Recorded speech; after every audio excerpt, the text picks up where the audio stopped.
Okay, so now, sir, I'm going to get you you can go ahead and start with your story. Announce who you are, and then and then off you go.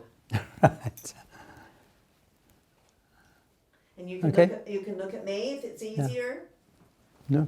Yes. Right, Eric John Downs, one of 11 children, born in southeast London in 1921.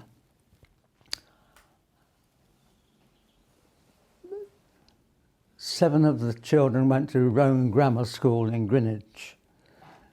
We were in Lewisham, southeast London. We got badly bombed during the bombing there. I got blown up and not badly injured, obviously. But then, when I was 18, I applied to join the Air Force as a pilot. Went through the rigmarole there. We went to Lord's Cricket Ground to get inculcated in whatever. Eventually, up to Greenock in Scotland, and got on a little cargo ship called the SS Banfora, which was only 8,000 tons. And of course, it was at the peak of the U-boat troubles. But they crammed about 1,000 of us, 1,000 young aircrew, onto this boat in most appalling conditions. And we set off to America with the passenger ship and 2 destroyers. And we took nearly 3 weeks to get across the North Atlantic, being hounded by U-boats all the time, and arrived at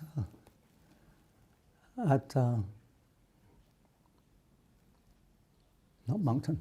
Where did we arrive at? That's correct. That's correct. You arrived in Moncton, I think. Yes. Oh, we arrived at Canada. Moncton, yes, in Canada, yes.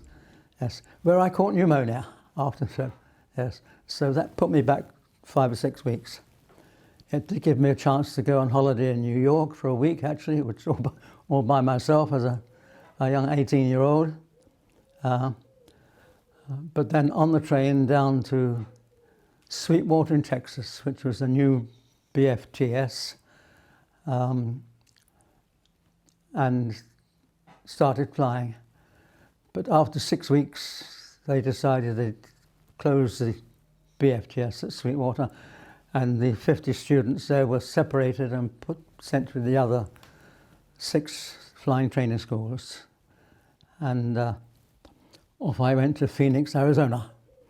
But there were problems there, more delays, and I was put back from 9 course to 11 course. I never knew quite why. And that's where the story starts, really, 11 course, Phoenix, Arizona. I was additional student to an instructor who already had 4 students, and they were all the W's, so White, Waters, Walsh, and another one. And that was it. I continued my training and finished in 7 or 8 months. Got my wings and back up to New York on the Queen Elizabeth and back to the UK in 3 days. So Wilkinson was the other W, the 4 W's, I should forget them. Waters killed himself in Superstition Mountain, actually. He crashed there on a solo flight. Yeah. Mr. Wilkinson was shot down on his first trip back in England on Lancasters and was survived as a POW for 4 years, 3 years. And Mr. White, no idea what happened to Mr. Walsh.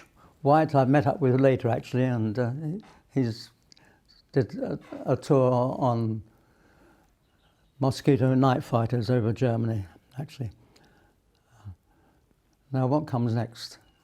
Well, I noticed that it's unusual, though, that you had the W's with you, because you were Downs. Yes. And I know that they separated them with Yes, with the that's end of the right. name, so it was unusual that you had Yeah, the well, that was W's addition. with you. Yeah. Can you explain a bit about how you found the training itself?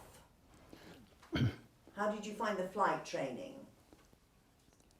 Well, we were young, 18, 19 years old, and it was quite exciting actually, and very fortunate to be able to do that, I think. And Arizona, of course, was the ideal place to do it because there was no weather really most of the time, and we flew in clear skies. I don't remember too much about the social life there. I was not one for partying and the rest of it. So, but the training was, exciting, fine. I had no traumas that I can think of actually at this stage. Did you mind how did you feel about your instructor? Well, Mr. Mills, we didn't get on at all, and I'm sure he did his best to get me suspended, I think, actually. That was my opinion. After that, it was 3 or 4 instructors. Mr. Schultz was my final instructor on the advanced side, and he was a quiet man, didn't fuss at all, and I think I got on well with him. I think I upset the flight commander on my first solo. You go up there and first time up in the air by yourself, and apparently I cut him up on the final approach, and he was a fierce man, a Mr. Bacon, and when I got down, full of myself, but I got clobbered and put down to size quite quickly by Mr. Bacon, who told me the facts of flying life, as it were. Otherwise, flying was fine, and well, that was my time in America. Were you given a family that kind of looked after you, or was kind of overseeing you? Not at Phoenix, no. In Sweetwater, I had a family who it was the first course there, and people were excited, I think, at seeing you British boys, as they called us, and they used to come and take us out for weekends. And I was very fortunate. Some people came to take me out for the weekend, and Robinson was their name, that's right. Mr. and Mrs. Robinson. And they had 2 little daughters called Margie Louise and Nancy Nell. They were little 3 and 5-year-olds, lovely little girls, yeah. But of course I was only there for 6 weeks, and But they didn't give you anyone in Phoenix then? no, I knew no one in Phoenix, no. Oh, no. how funny. Well, so you really only knew the W's? That's it. that happens occasionally. That's the birds chopping things on the roof. Oh no, I knew the whole course, but the W's were my instructors, and as a group. So at the school, you did ground school in the morning, and you flew in the afternoon, or vice versa. And so. In a letter home once to your brother Aubrey, who was following in your footsteps, you said that Falcon Fields was the best training place ever, and you had some fantastic places to go and see, Santa Monica, Grand Canyon, yes. all those places, and you recommended that he got there if he could. Okay. My younger brother, yes, Aubrey, followed me in training over there, but he went to Clewiston in Florida. I don't know how he got on there. He was 2 years behind me. I was out doing other things then, in trying to win the war. And yes, well, Phoenix, as obviously you know, has got bags of interest around it. And yes, we went to California, went to Hollywood. Who was the film star that Gregory Peck. Gregory Peck, was it? No. Cary Grant. Cary Grant. entertainers at Hollywood, yes. And there's a photograph there if you want to see it. But went to other places, Grand Canyon and Falstaff up in the hills there. And so we didn't get much time off there. These were only, weekends and whatever. I had a week in Hollywood, actually. That was interesting. Yes, and then back on the train back to England, yes. Who did you go to Hollywood with? Who is... When you went to Hollywood, who did you go with? Do you remember? No, probably by myself. Ah. No, we used to hitch a ride to Hollywood. I forget. Don't worry. Yes, it was a chap. He was suspended from flying in the end, actually. An Irishman, a nice lad, actually. I can get his name for you if you like. But yes, I went with him.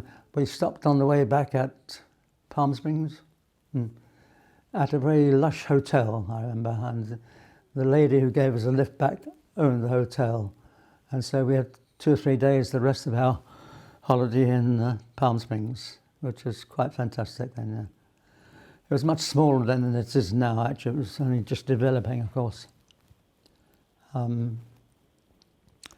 So that was it as far as... And then what was there, this is a really odd question, I know, but did you ever attend a church while you were there? I'm not a church man, I never have been. I was a choir boy for 2 or 3 years, but I was disenchanted with the church. There were church services at the camp, of course. I cannot recall them at all, actually. Okay. They didn't impinge upon me. No. And did you enjoy the pool? Swimming pool was lovely. I had to I was a gentle young man, actually, and I had 2 rather rough and tough Northumberland students on the course, and I do recall I couldn't swim when I went there at all. And these 2 roughnecks, Mann and Rushton, they gave me hell in the pool. They tried to drown me. I was learning to swim, and they tried to drown me. It was only youthful exuberance, but you see, I never forget their names after all those years, actually. That's pretty good. They were fellow students, yes. So they made an impression on me, yes. And then, did you ever drive a car while you were there? No, we weren't qualified to drive cars at all. I can't remember anyone who was qualified to drive a car. No. And then, what about the food? What did you think about the food? Well, having come from rationed England, of course, the food was remarkable, and I'm not a great food man myself, but yes, the different food. You had sweet stuff with savoury stuff.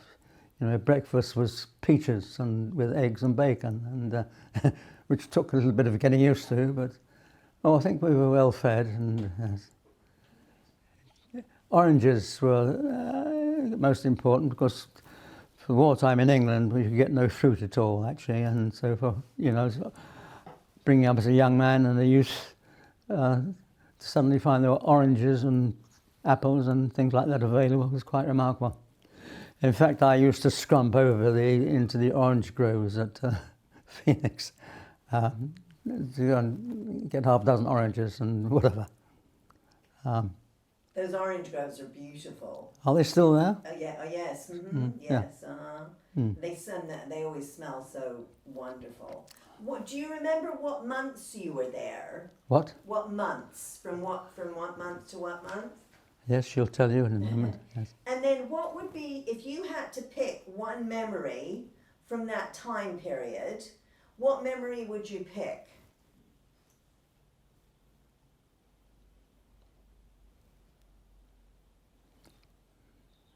Trying to think of something significant, I think.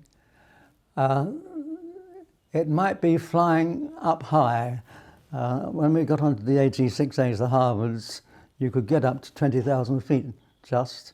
No oxygen at all, of course, and we were young, so it didn't seem to bother us at all. But yes, I think flying up and up and up to 20,000 feet, yes.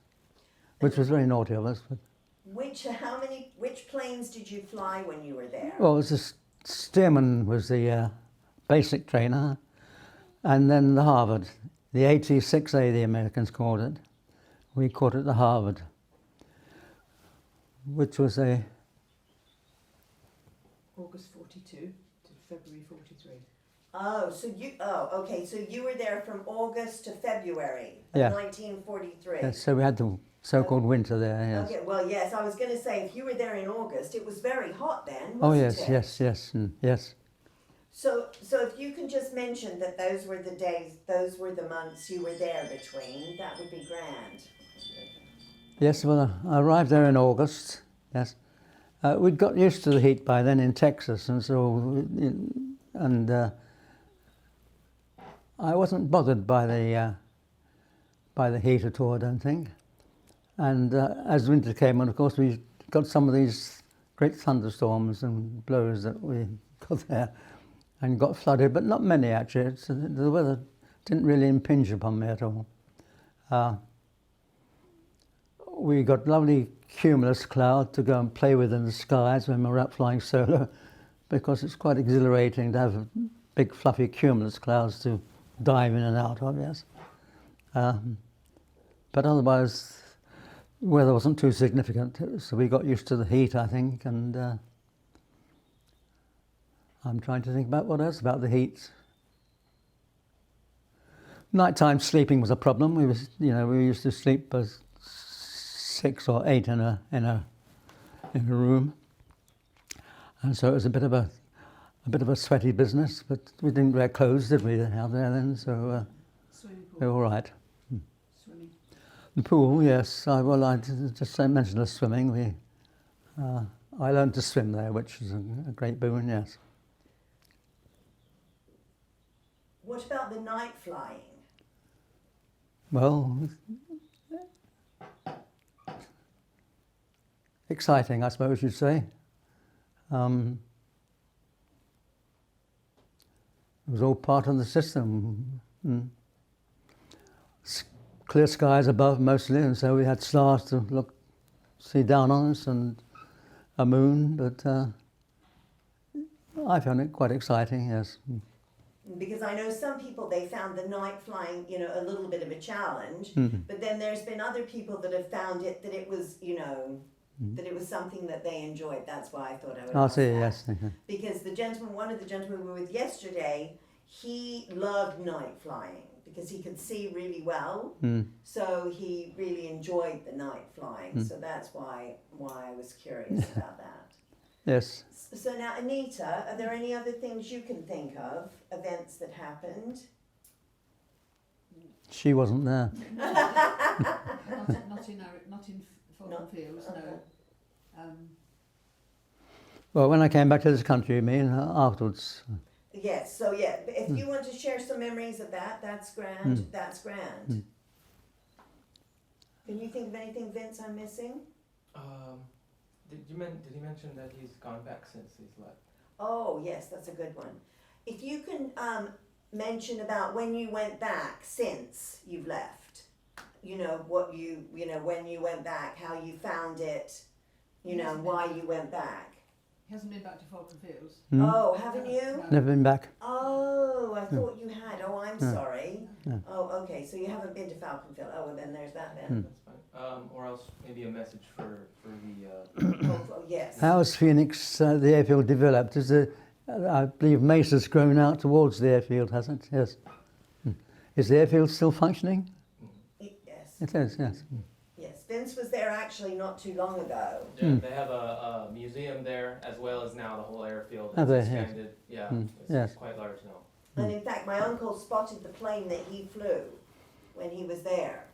He spotted, because in the museum they have all of the planes. Oh, the Stearmans, I say, And yes. he spotted his plane. Do you have, if you were to impart a message to all the people that will be attending the reunion at Falcon Field, what would you say? I would say congratulations to them for keeping the memory going, actually. I'd like to be there myself, but I obviously won't travel that distance now at my age. Must be very interesting, actually, for them. And of course there are not many of my era there now. There won't be. So it's be daughters and sons and whatever who are there at the reunion, I think. As a matter of, did you get any older members there at all? No, but you're the oldest member that we've had in the UK, but nobody can travel there. Even though there was a family of the pilot was 97, and he was thinking of going, but at the moment no one can travel to America. No. So anybody that was thinking of going, and then we had another lady, she was planning on going. But again, nobody can go. I think Catherine has thoughts of going. She went to one, didn't she? But I don't think she's got. Well, she was waiting, I think, until this week or next week to make up her. She finally had to make a decision. I see. But I don't think she can get in. No, I see. Because unless you're a U.S. citizen, they won't let you into the country. So I think she was having to possibly, bow out anyway. Is that COVID related? Yes. Well, yes. Well, I think COVID. I think it's COVID and yes, because they're not allowing anybody. I mean, for instance, if you're a citizen, you can get back into the country, but other than that, I don't think they're allowed. Now, whether that's changed or not, I know she was keeping track of it really well, so maybe it's changed in the last couple of weeks. But I know that the last time we discussed it, she wasn't sure that she could even go, and so that was a question that was pending, whether she finally had to knock it on the head or see if she could go ahead. But some of the other people, for instance, one of the gentlemen, he now feels he's a bit too frail to go because he had a fall last week. And so he feels he's too frail. Then there's another lady, she was willing to go, but she can't go at the moment because they won't let her in. Yeah. So sadly, I don't think anybody, unless Catherine ends up going, is going because they can't. No, at our time life, it's not good to sitting in an aeroplane for 6 or 8 hours either. That's actually, the thing is that was the challenge. Although and then there was another gentleman we had. He said the flight was just too long for him, even though he could probably do it. He said it was just too long a flight and all of the changes and everything. So sadly, a lot of the people that were intending to go, and my uncle, he won't go because he doesn't like really to leave his house that much, and so You've got lists. yeah, exactly. So yes, nobody I know at the moment is actually going. Your uncle was trained out there, was he? Yes, yes. What course number? He was on number 20. 20. And so, but he requires new hips that he's never agreed to do, and so consequently he has struggles walking. Yeah. So, but mentally he's grand. What did he do when he came back? He ended up doing computers. He was one of the first people to work on the first 3 computers in the UK. And then he developed a system for blind people using the computer. But did he fly afterwards or not? No, he never did. Funnily enough, there's been, other than I think yourself, there's only been so far one other gentleman who flew when he got back, but then he did not fly after the war. No, as the courses went on, and they got to 20 course plus, there was the war was ending actually, and exactly. Very few of them. Yes, but now I know you went on with your career, so please share the memories of that you have that that stick in your mind. I know you have lots of them. Yes, well, I came back and converted onto twin-engine aircraft, the Oxford, the Strawberry, expecting to go off to fight the war, actually. I was going on to Mosquitoes. It was a new plane they were introducing, actually, but there was a delay in that happening, and so they sent me off to train crews for Bomber Command, which was strange considering I'd never been there, but anyway, and for 2 months I went off to the extreme North Wales there, all quiet and lovely, and trained crews for Bomber Command. We trained navigators, wireless operators, bomb aimers and second pilots. And that was for 2 months, so they told me, and eventually I couldn't escape. They said, "You're here," and shut up, and so I had nearly 2 years up there training.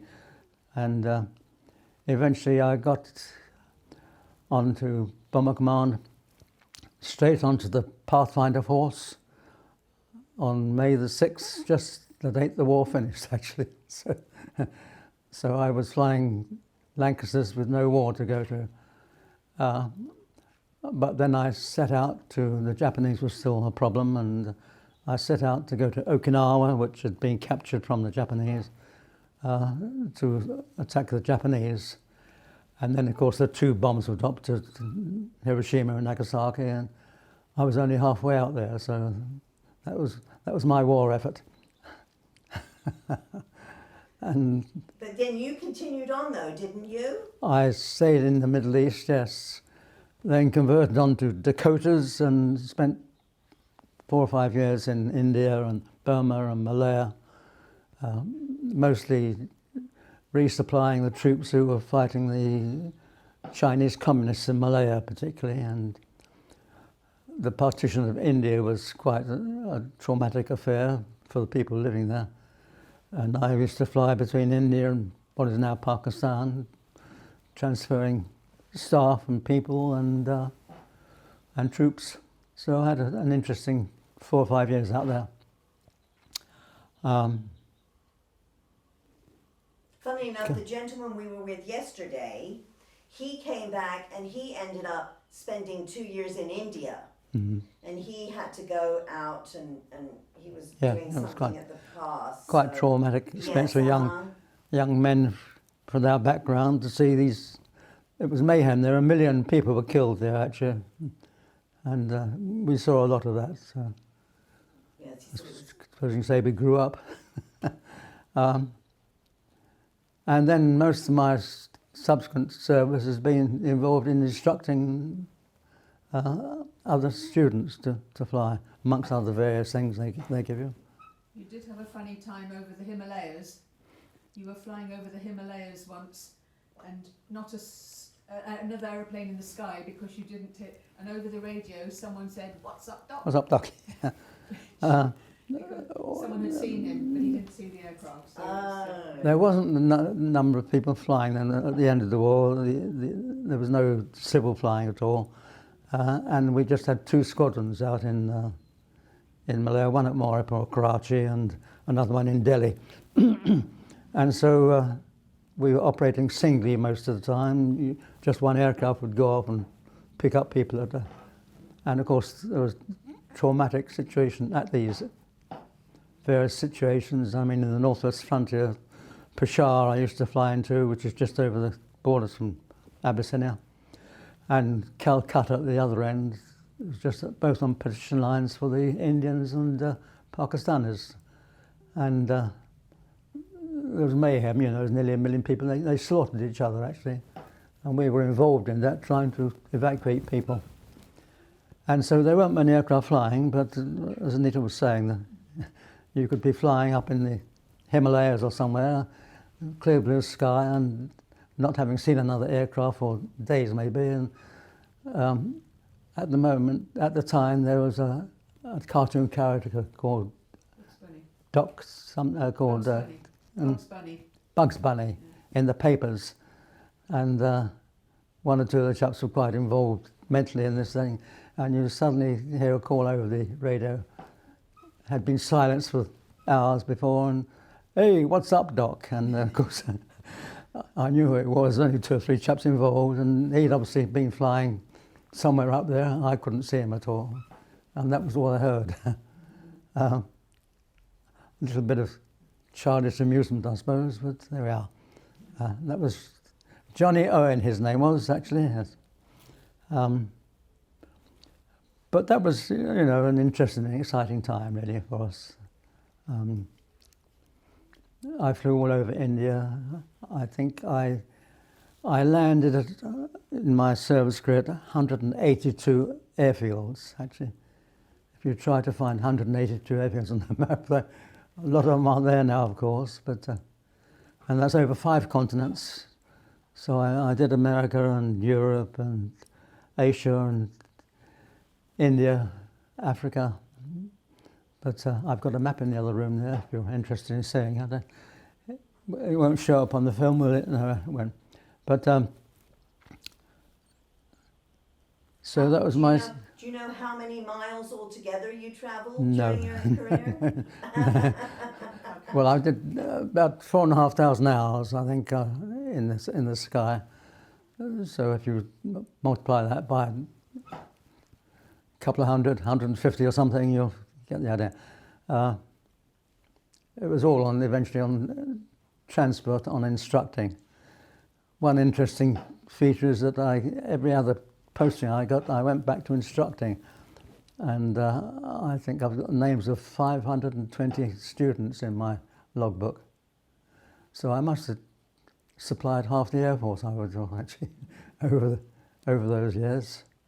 You then went on to the Far East. Hmm? You then went over to the Far East. Yeah. After India. India, I went to, yes, Burma and Malaya, yes. And I flew into China when the communists were taking it over, actually. This was interesting. Into Shanghai. You went and picked up 66 Dayak headhunters. Hmm? You picked up 66 Dayak headhunters. Oh, yes, well, that was when I was in, yes. in Borneo. That was quite interesting, really, because in the Dakota you had 22 seats, 11 either side. But when we were operating out there, we took the seats out, and the evacuees, the people we brought out of India because of the partition, and afterwards used to go across to Malaya and Burma to pick up Dayak headhunters. They used to come back and guide the British troops in the jungle, actually. And so I did a few trips, and I'd have about 30 or 40 Dayak chaps, and they were quite remarkable little men because they'd never seen an aeroplane, and they jumped in the back of my aeroplane, and quite happily. I remember coming back once, and I smelt fire in the aircraft, of course, which is a terrible hazard sort of thing. And when I went back to investigate, the Dayaks were having a little brew up sort of thing, so they made a fire on the floor in the aircraft, yes. So that was one little incident, actually. But they were lovely little chaps. It was an interesting time in Malaya and Burma at that time. The Yangtze River incident. Hmm? The Yangtze River incident, HMS Amethyst. Yes, I was. I missed all the exciting bits, which got me a bemedaled officer, sort of thing. I was the Amethyst, the British destroyer, used to go up to Chongqing in China, actually. But then when the Chinese communists took over the place, they came down from the north, and the destroyer Amethyst had gone to Chongqing.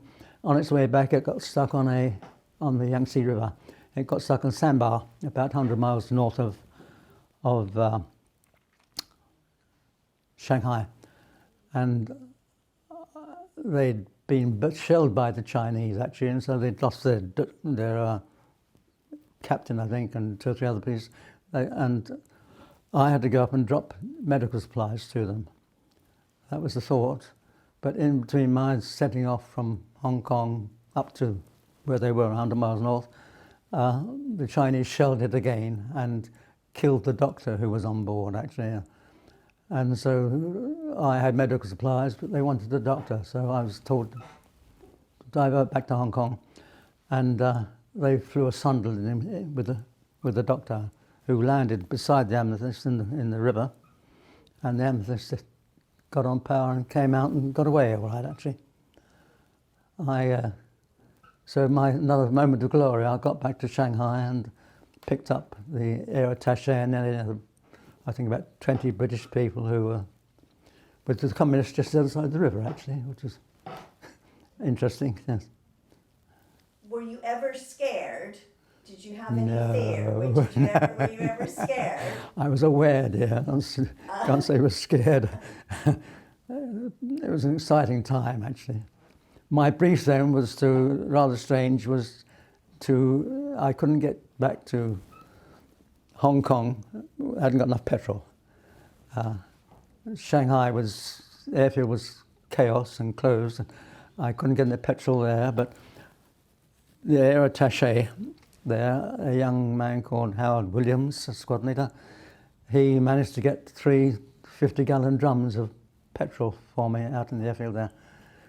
My instructions were that I should go and get my passengers on board and go and land beside the cruiser London, which was 50 miles offshore to the south, actually, and ditch the aircraft. But I got the petrol, so I got enough petrol to get back to Hong Kong. Another moment of interest and glory gone, sort of thing. And I remember the name of the captain of the Sunderland, Brian Letford, was awarded the DFC for his activities. And I got no recognition at all for mine, but there we are. But now, when did you have the DFC though, don't you? No, I had the MBE. MBE. Oh, so, and what did you get your MBE? That was for? Here. I set up and organised the World Gliding Championships here. Actually, I was based here at South Sydney, and that was an admin job. They said I knew all about flying, that sort of thing. So, yes, I gathered the aircraft. I made sure the latrines. We had 1,500 people come in the airfield there actually, and the food had to be organised and all that sort of thing. I've just been looking through a book of mine, listing what I had to do, sort of thing. So, yes, and that was the MBE. But I should not have had. I should have had something for my flying experience. I think I was recommended to the AFC when I was in North Wales there, and 3 of us were put up, and 2 got it, and I didn't. You just missed out there. Yes.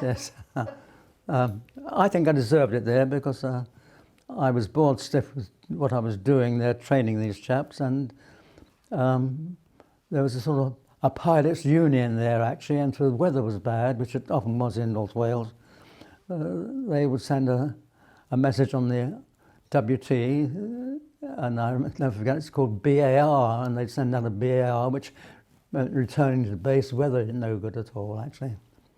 And I couldn't stand this, so I used to plough around if I thought the weather was at all decent. But these other lads used to get fed up with what they were doing and send BAR, and the whole rigmarole, about 20 answers, would fly back to base. And so I pressed on and did the thing, yes. So I got good experience on cloud flying and weather flying, yes. Did you ever think, oh my gosh, I'm only 18, I'm only 19, and I'm doing these unbelievable things? No, you didn't. No, I don't think any of us did, actually. But in hindsight, do you think, oh my gosh, I was really young when I did all of that? Not really. It was a young man's job, I think, really, you know, flying aeroplanes, and particularly operational aeroplanes. And I think at that age you didn't think of dying or not living at all, sort of thing, which you get very aware of later on, of course. But and the excitement of doing it was overcame most other thoughts, I think. I mean, I was so keen to get onto operations of Bomber Command, and with hindsight, the fact that I didn't save my life, but I've been lucky in that respect.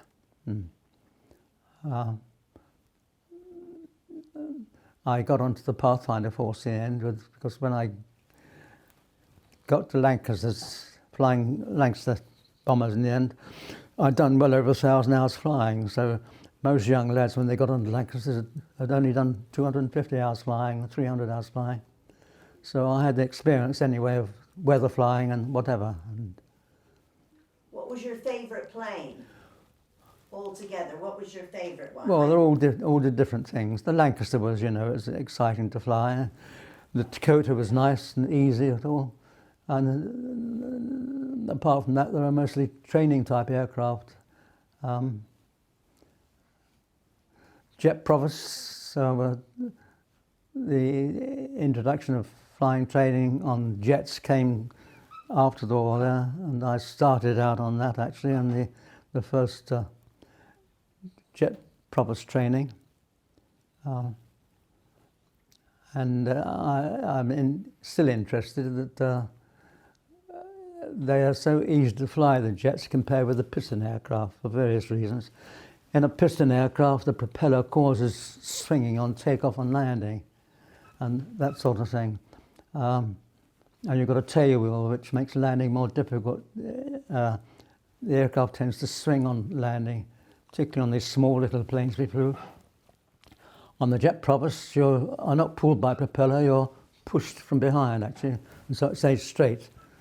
And so when it came to training pupils, you could normally tell within 10 or 12 hours on a piston type aircraft with a tail wheel who was going to make it or who wasn't. But on the jet provosts, it was easy, there was no swing on takeoff or landing, and it was difficult to tell whether they would make eventual pilots.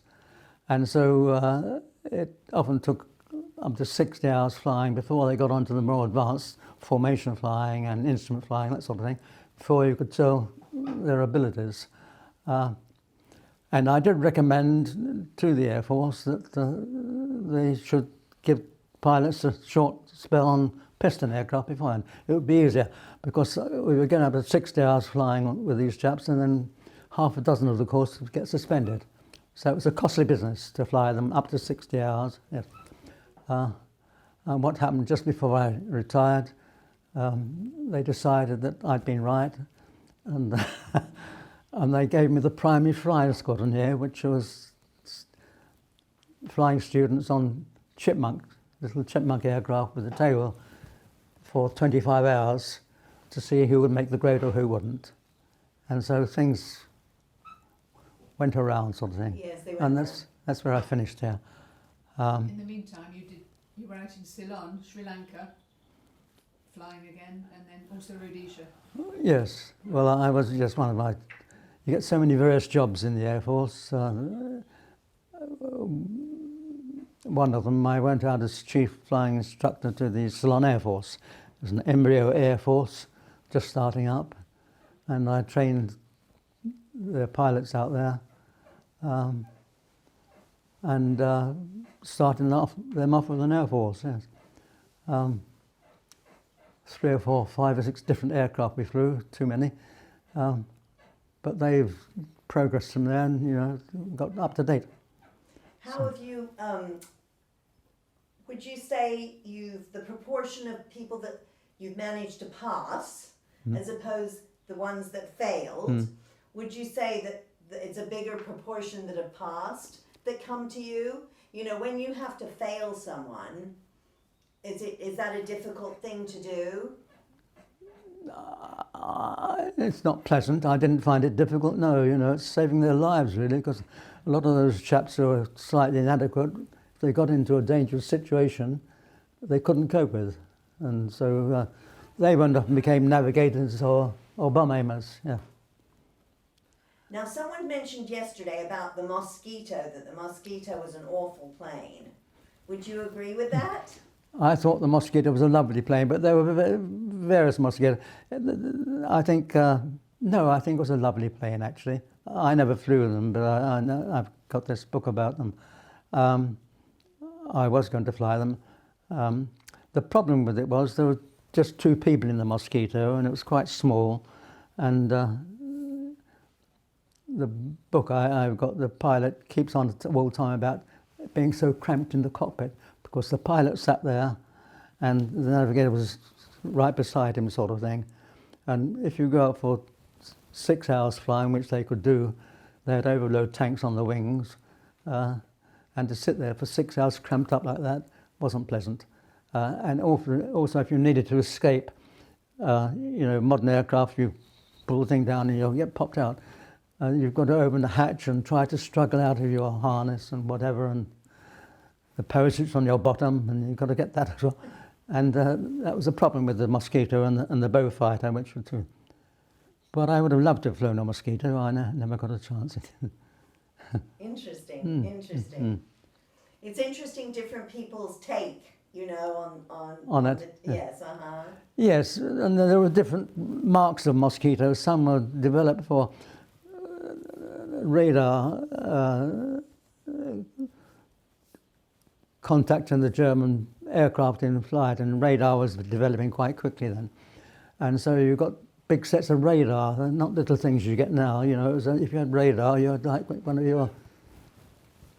your sound things in there. And so there was even less room in the Mosquito, and that's what they complained about, actually. Interesting. Okay, is there anything else you can think of? Anita? Are we missing anything? No, you did a tour in Rhodesia. Dad was always very sporty, played for all the teams going, cricket, hockey.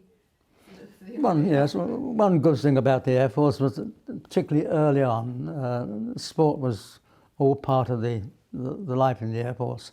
And I was keen at all the sports, and so you did get to represent your station or your command or the Air Force at the particular sport you were expert at. And so, yes, I played cricket and hockey and squash and tennis, and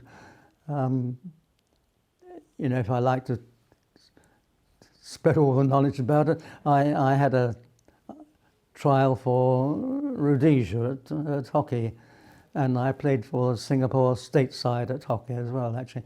But it never developed because you were flying, and most of these extremely good sports teams want you there for training 2 or 3 nights a week. Rhodesia was a case in point. Every 3 nights a week you had a report. Well, I was off flying my airplane 3 nights a week, sort of thing. So I couldn't attend, and so it never developed. But I played sport all my time in the Air Force, and particularly early on, and I was the cricket captain and hockey captain and so on at various stations I was at and the various commands, and so that was probably one of the reasons I'm still here, I think, actually. So, do you wish you would have been able to spend some more time on the sports then? Well, flying was more important than sport, actually, so it was balancing it, yes. I noticed that you have, is it a South African restaurant cafe in the village? It's only just opened up, actually, Oh, yes, has yes, it? yes. Because Bra is South African, isn't it? Yes, right. So I was wondering if that was what they were. I'm not being there at all, no. It was the post office, actually, and which was very convenient, and the postmaster had a little store there for food and that sort of thing, and the newspapers, and the post office closed for a while during the Troubles, and I think they've opened up the post office as a little cubicle, and the chap who ran the little shop there sold it, and they made it into a restaurant. I haven't seen it yet. Have you seen it? Yeah, I walked past it. Sorry, I went off piece there a minute. So, is there anything I haven't thought of, Vince? I think it's pretty Falcon well Field, really, yes. It's pretty well covered. We're good? Yeah, I think so. I think we're good then. See, that was painless, wasn't it? Yes. Very You painless. sure? Proper intro, yeah? I think we do. We could do an intro again, and then we just have to get pictures of all the bits, because I believe you have a wall of accolades. Thank you very much. That word. My landings, Word, but a map on the wall, you said? yes. In the next room, yes. Yes. Go and have a look at it, yes. So if we could get, if we could get some pictures of that, Yeah. that'll be grand. Mm. So yes, but maybe what we'll do is we'll do the introduction again. So if you could just say your name and say the positions you were in, you know, because I'm guessing you progressed, you know, through the and then the fact at Falcon Field you did the 6 and 9 course. 6 and 9, right? No, 9 and 11. 9 and 11. 9 and 11. And you're a squadron leader. You don't want a picture of my family at all? Well, what we'll do is when we get the pictures of the pictures, we'll get those pictures. So if you want to go ahead and do your introduction, That'll be grand. Right, Eric John Downs. I joined the Air Force in 1941, eventually for pilot training. Went to America, incidentally across the Atlantic in February 1941, chased by U-boats. Went to Moncton in Canada and then down to British Flying Training School, Sweetwater, Texas, number 7. Flew there for 6 weeks, went solo and the rest of it.